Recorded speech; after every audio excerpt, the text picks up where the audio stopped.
I use one change with my patients that cuts their risk of dying from a heart attack. And it is not a new pill. It is not a new dose. It is not a supplement. They take the exact same medication they are already taking. They just take it at a different time of day. And within a couple of days, their body can start getting protection during the 6 hours it was completely unprotected before. Has your doctor ever mentioned this? Probably not. Not because it is wrong, because the instruction to take your pill in the morning was written in 1955. The science that challenged it came 65 years later. But here is where this video is different from every other video you have seen on this topic. I am going to give you the answer right now, not at the end. In the next 2 minutes, I am going to tell you which specific pills should move to the evening, which ones should never be moved, and how to arrange them if you take more than one. Then I am going to show you why this matters, because what is happening inside your body between 4 and 10 in the morning is something no one has explained to you clearly. One thing first, I am Dr. Kemi Lawson. I have spent more than 15 years in internal medicine, most of it in a community clinic doing preventive care for people over 60, the folks managing blood pressure, heart risk, and a handful of pills nobody ever fully explained to them.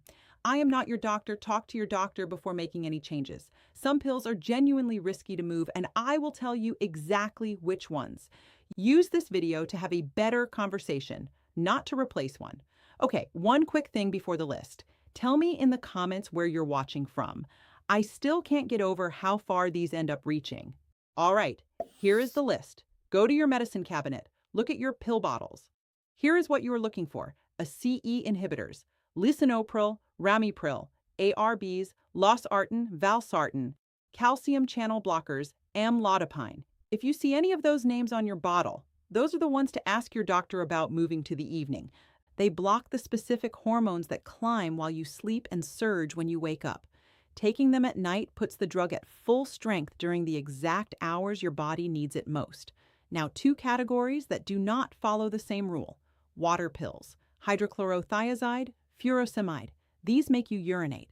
Taking them at bedtime means getting up in the dark multiple times while your blood pressure is low from the pill. That is how seniors fall. Do not take a water pill at bedtime. Ask your doctor about 4 or 5 in the afternoon instead. The bathroom trips finish before bed. The blood pressure effect carries through the night. Beta blockers, metoprolol, atenolol, your heart already slows down naturally at night.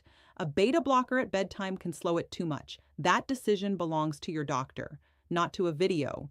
You see your pill on that list, you now have the list. You could stop watching right here and have a conversation with your doctor tomorrow that most people never have. But if you keep watching, you are going to understand why this matters more than you think. And you are going to recognize something you have been feeling every morning for years. Before we go any further, do me one favor in the comments. Type morning if you take your blood pressure pill in the morning, or evening if you have already moved it later in the day. And tell me, do you wake up with a headache or your heart pounding? I read every single comment, and those answers might change how you think about your mornings. Okay, let me show you what is happening inside your body every single morning.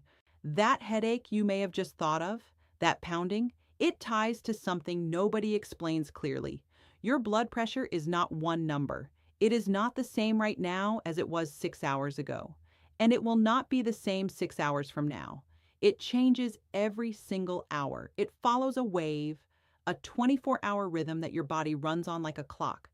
And there is one part of that wave that is quietly destroying people because nobody has ever explained it clearly. Here's what that wave looks like. If you have ever felt heavy and sluggish around 2 in the afternoon, that is not just tiredness. Your blood pressure naturally dips after lunch. Your body redirects blood to your stomach to digest food. The pressure in the rest of your body drops slightly. That heaviness you feel in your chair after a meal, that is your blood pressure falling. It is real. If you have ever felt a burst of energy around 4 or 5 in the afternoon, like you could go for a walk or tackle something around the house, that is real too. Your blood pressure rises to a second peak in the late afternoon. Your body is giving you one more push before the evening winds down. Makes sense so far, right? You can probably feel both of those in your own day. Now here's the part nobody talks about, and it is the part that matters most. Between 4 in the morning and 10 in the morning, your body goes through what I call the morning storm. Three things happen at the same time, and I want you to understand each one, because when you see them together, you will understand why the timing of your pill matters so much. First, your stress hormones flood in. Cortisol can jump by half again within 30 minutes of waking. Your body does this on purpose. It is trying to wake you up, get you moving. But for someone with high blood pressure, that cortisol surge hits a system that is already under strain. Second, your blood vessels clamp down. The same pipes that were relaxed at 2 a.m. are squeezing hard. Third, and this is the one I wish somebody had explained to me earlier in my career, your blood actually gets thicker and stickier in the early morning hours. Your internal clock makes it more prone to clotting, all on its own. I have patients who have been on blood pressure pills for 20 years and nobody ever mentioned that part. Wild, right? So picture the whole thing together. You have got tight pipes, a pump running too hard, and thick fluid pushing through all of them, all three happening at the same time, every single morning. About 40% of all heart attacks happen in this window. Sudden cardiac events peak right here. This is not random. This is not bad luck. This is your body's biology creating a perfect storm at the same time every single day. So here's the question. Where is your blood pressure pill during this storm? If you took your pill at 8 in the morning yesterday, let me walk you through what happened after that. It reached full strength around noon. Good. It protected you through the afternoon. Your 1 p.m. appointment looked fine. 130/84, managed, controlled. Your doctor was satisfied. By evening, it started declining. Think of a campfire. By midnight, you are down to coals. By 2 a.m., embers. By 4 a.m., cold ash, and the storm arrives at 5.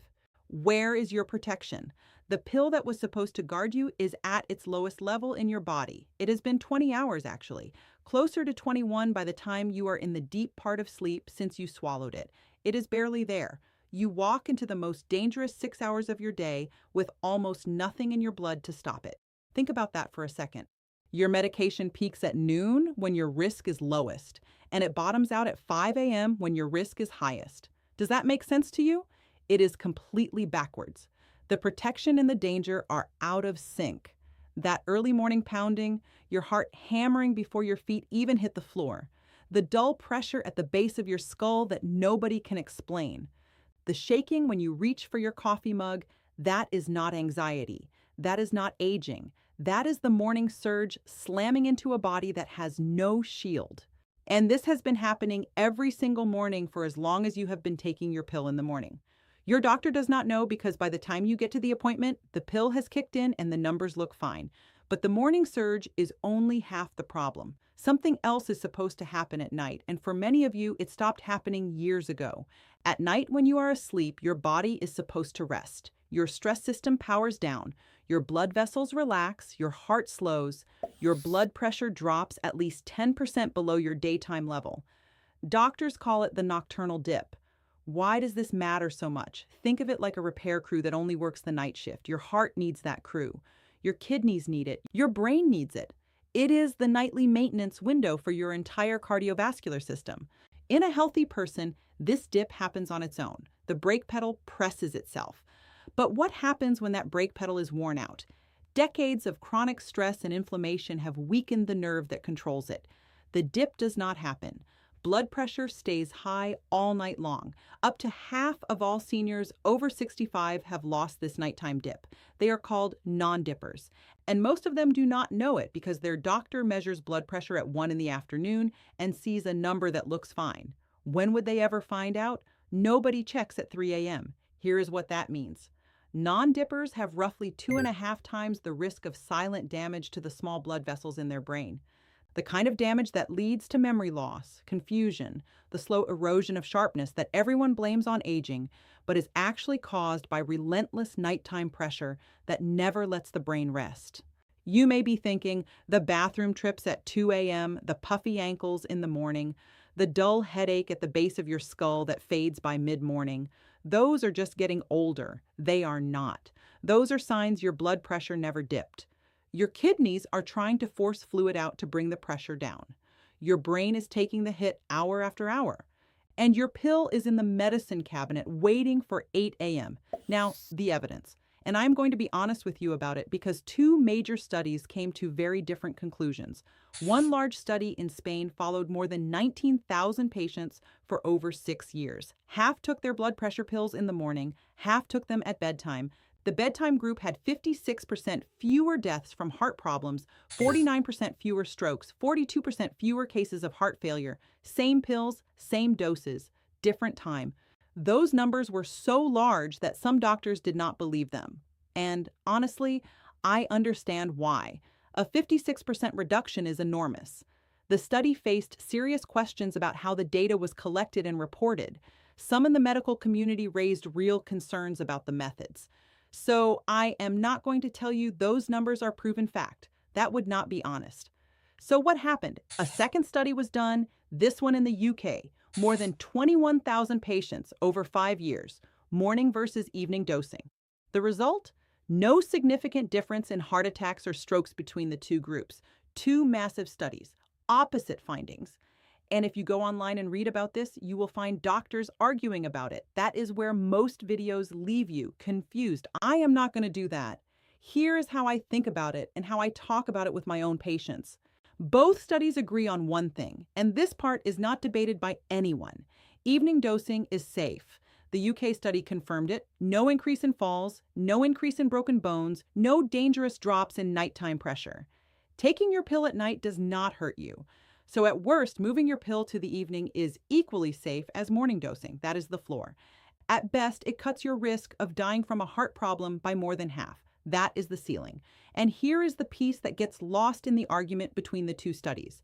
If you are a non-dipper, if your blood pressure stays high all night, the evening dose forces the dip your body has lost. It gives your heart the rest it needs. It gives your brain a break from the pounding. It blunts the morning storm before it arrives. That benefit is not controversial. That is what the drug does when it is in your blood at the right time. Now, most of you do not take one pill. You take 2, 3, sometimes 4, and nobody has ever explained how to arrange them. Let me pause for 1 second. If any of this is landing, if you just realized your morning headache might not be what you always assumed, tap subscribe before we keep going. It is the single easiest way to get this in front of more people whose mornings are being quietly stolen by a pill that fades too early. All right, multiple medications, here is how to think about it. This is the part that gets left out of every video on this topic. Most of you are sitting there thinking, okay, but I take a water pill and an ACE inhibitor. What do I do? Here's how to think about it. If you take a diuretic and an ACE inhibitor or ARB, split them. The diuretic goes at 4 or 5 in the afternoon. The ACE inhibitor or ARB goes at bedtime. The bathroom trips from the diuretic finish before you go to sleep. The blood pressure effect from both carries through the night. Do not take the diuretic at bedtime. I cannot say this clearly enough. Getting up in the dark multiple times with low blood pressure from the pill, that is how seniors fall. Roughly 1 in 3 people over 65 fall every year. A broken hip after 70 has roughly a 1 in 4 chance of death within a year. That is not a risk worth taking for convenience. What about statins? If you take a statin for cholesterol along with your blood pressure pill, both can go in the evening, no interaction to worry about. Some statins, simvastatin, lovastatin, actually work better at night because your liver makes most of its cholesterol while you sleep.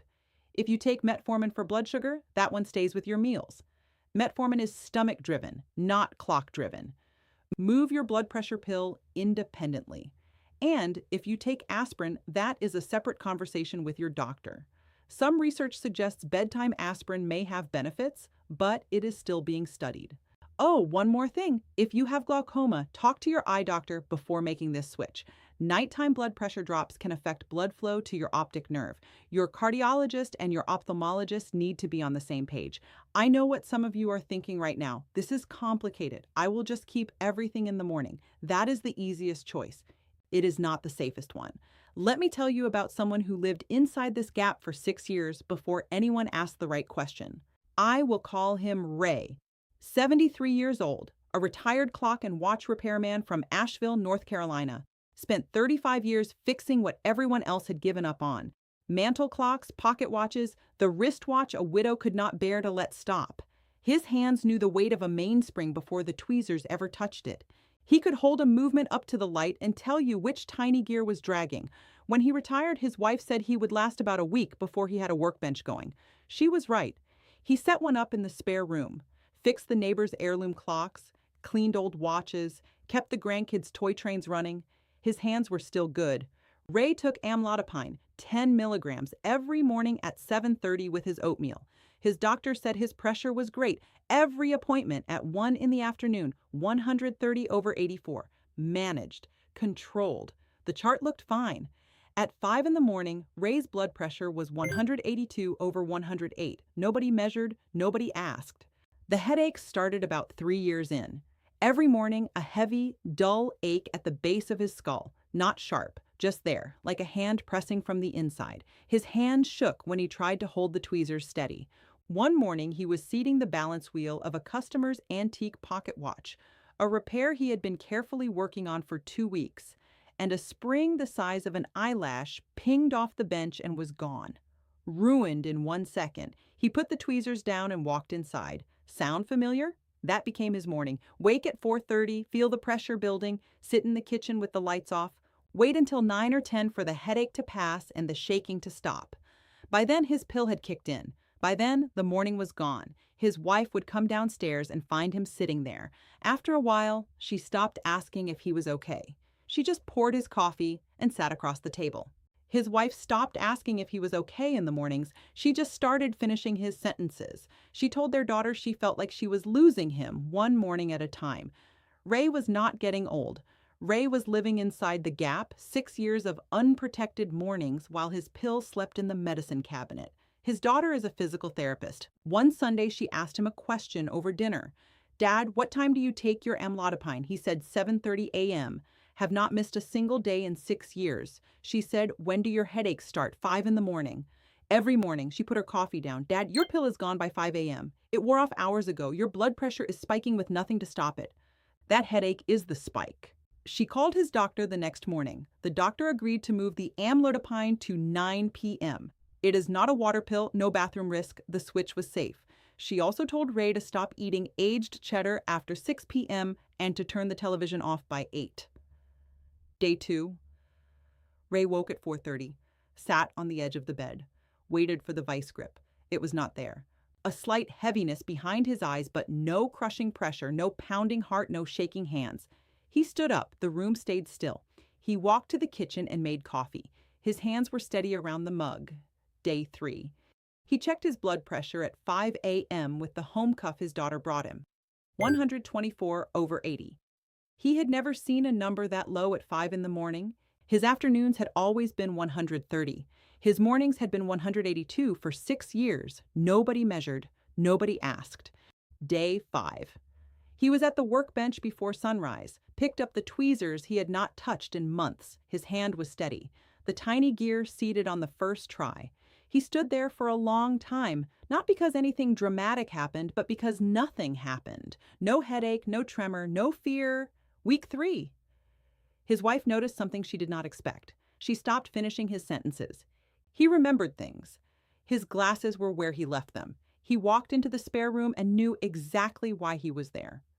One evening over dinner, she looked at him and said, "You seem like yourself again." He looked at her for a moment. Then he said, "I had a customer's watch back together before breakfast. My hands didn't shake once. Ray is not unusual." After I started talking about this, the comments flooded in, and the pattern was identical. After I started talking about this topic, I heard from viewers who had already made the switch with their doctors, and the stories were almost identical. One viewer, 73 years old, had been taking lisinopril every morning with breakfast for years. Headaches, pounding heart, awful mornings. She switched to the evening with her doctor's guidance, and within a week, her mornings felt completely different. Her words, not mine. Another viewer started taking losartan at 8:30 in the evening. Better sleep, easier to tolerate the medication. She asked a question I hear constantly.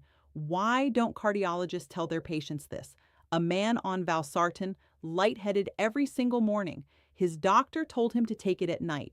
The dizziness stopped. He said he feels better overall than he has in years. And one comment that stuck with me came from someone who spent years selling pharmaceuticals, including ACE inhibitors like lisinopril. She said, "We told doctors it should be taken at bedtime. Since most heart attacks occur in the morning, why would you wait until morning to take a pill with a 30-minute absorption time?" No one told these people, not their cardiologist, not their pharmacist. They found out on their own or from a family member or from a video like this one. Now, moving the pill is step one, but there are 4 habits that are quietly erasing the benefit while you sleep. Ready? Number 1. Aged cheese after 6 p.m. Cheddar, Gouda, blue cheese, the kind you eat with crackers watching television. Know what aged cheese contains? Tyramine, a natural chemical that forces your nerve endings to release stored adrenaline. Your vessels clamp, your heart rate jumps.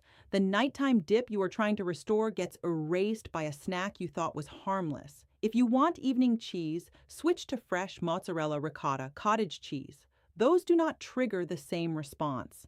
Number 2, sleeping flat on your back. When you lie completely flat, gravity pulls the soft tissue in your throat backward. Your airway narrows, your oxygen drops, your brain panics and fires the alarm.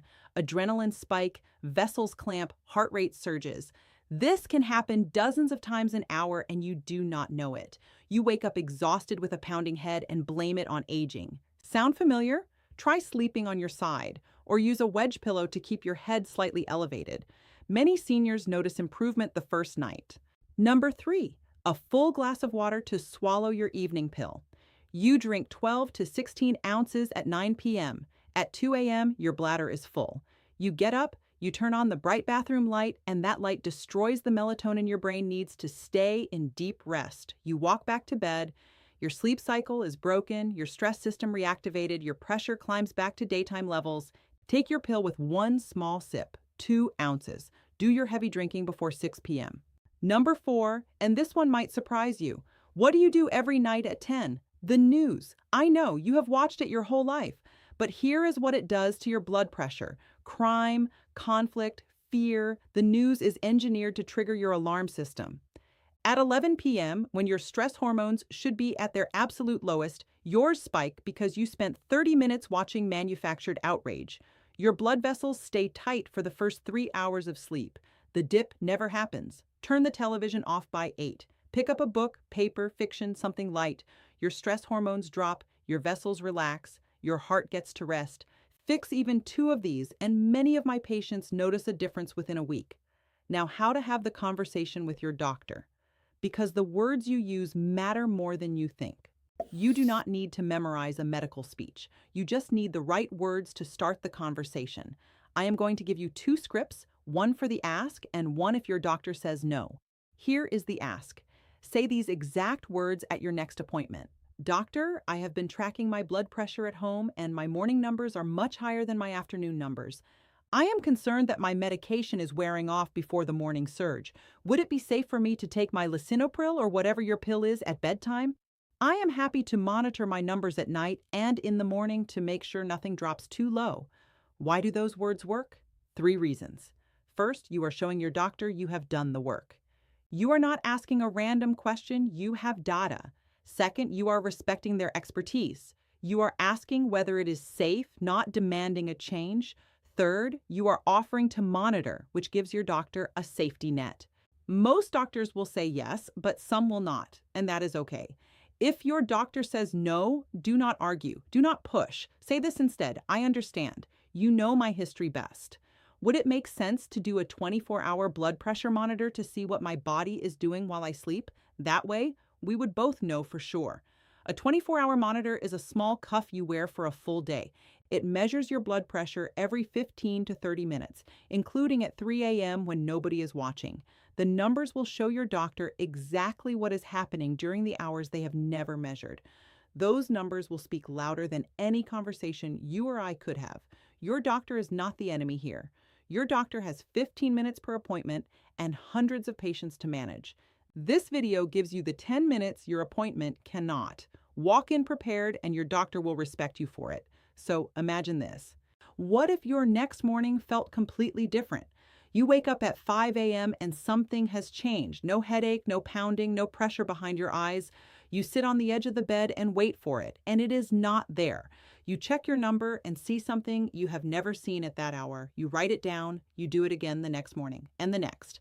2 weeks later, you bring a notebook to your doctor, 2 columns, morning readings and evening readings. Your doctor looks at the morning column and says, "These are the best morning numbers you have ever had."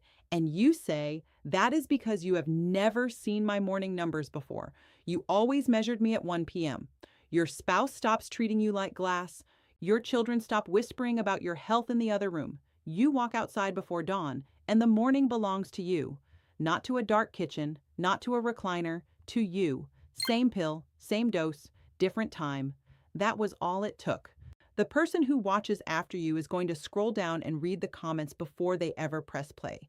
They are looking for someone like them, someone who takes the pill in the morning, someone whose mornings feel awful, someone whose afternoon checkup always says everything is fine. Your comment is for that person. So tell me 2 quick things. What time does your pill go down each day? And have you noticed any of those 3 morning signs? The headache, the pounding, the puffy ankles? Those answers might be exactly why the next person asks their doctor about switching. Give this a like. That one tap is what pushes it in front of another senior whose mornings are being wrecked by a pill that quits before the storm rolls in. And subscribe if you have not yet. Send this to one person before you go to bed tonight. The one who swallows their pill with the morning coffee. The one whose doctor keeps saying everything looks great at 1 p.m.